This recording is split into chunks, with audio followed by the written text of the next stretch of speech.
जीवन हमें एक मौका देता है, इसलिए जब भी सही कॉलेज चुनने का समय आए तो सिर्फ मंगलायतन यूनिवर्सिटी आपके बेहतरीन भविष्य और सर्वांगीण विकास के लिए। केरल की नर्स निमिषा प्रिया जो जिंदगी और मौत के बीच जूझ रही थी, उनकी सांसों पर संकट था। जैसे जैसे घड़ी की सुइयां घूमती जा रही थी, वैसे वैसे मौत करीब आ रही थी। लेकिन भारतीय मुसलमानों की कोशिश ऐसे रंग लाई कि निमिषा प्रिया की फांसी को टाल दिया गया। लेकिन अभी सिर्फ फांसी टली है, संकट नहीं, माफी नहीं मिली है। यानी जिंदगी और मौत के बीच अभी भी निमिषा झूल रही है। अब वो पूरी तरह से कैसे बच सकती है? क्या वो कभी वापस भारत आ पाएंगी? कैसे तलाल के परिवार को मनाया जाएगा? क्या तलाल का परिवार ब्लड मनी के लिए राजी होगा? निमिषा के वकील ने इन सभी सवालों का जवाब दिया है। इन सवालों के जवाब को जानने से पहले आप फटाफट खबरों को देखने के लिए अपने फोन में दैनिक जागरण ऐप को इंस्टॉल कीजिए। यहाँ आपको सटीक और सही खबरें मिलेंगी। इसी के साथ ही दैनिक जागरण सब्सक्राइब, लाइक और शेयर करना न भूलें। निमिषा प्रिया की फांसी की सजा को भारत और यमन के धार्मिक नेताओं के दखल के बाद रोक दिया गया। इस सजा को रोकने के लिए grand Mufti of India Sheikh Abu Bakr Ahmad ने यमन के मशहूर आलिम शेख उमर बिन हाफिज से मदद मांगी थी। इसके बाद शेख उमर ने अपने शागिर्दों को तलाल के परिवार से बात करने भेजा। कई दौर की बातचीत के बाद तलाल का परिवार मौत की सजा को टालने के लिए राजी हो गया।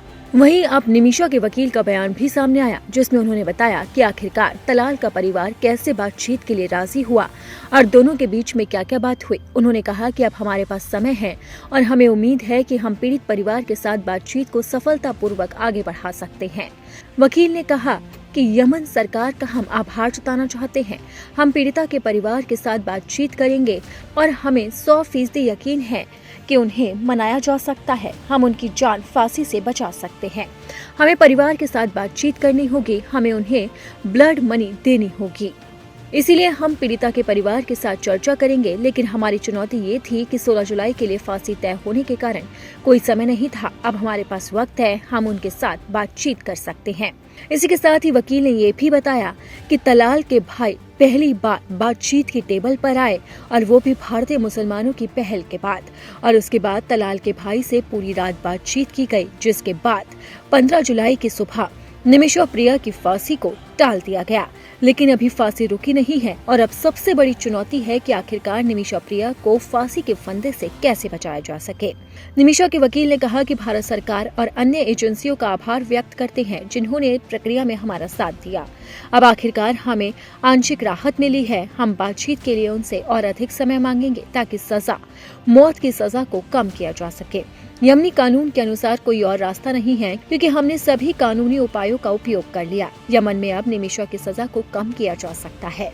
अब सवाल है कि निमिषा की फांसी को तो टाल दिया गया, तो अगर आगे चल के निमिषा की फांसी रुक जाती है तो क्या वो भारत वापस आ पाएंगे?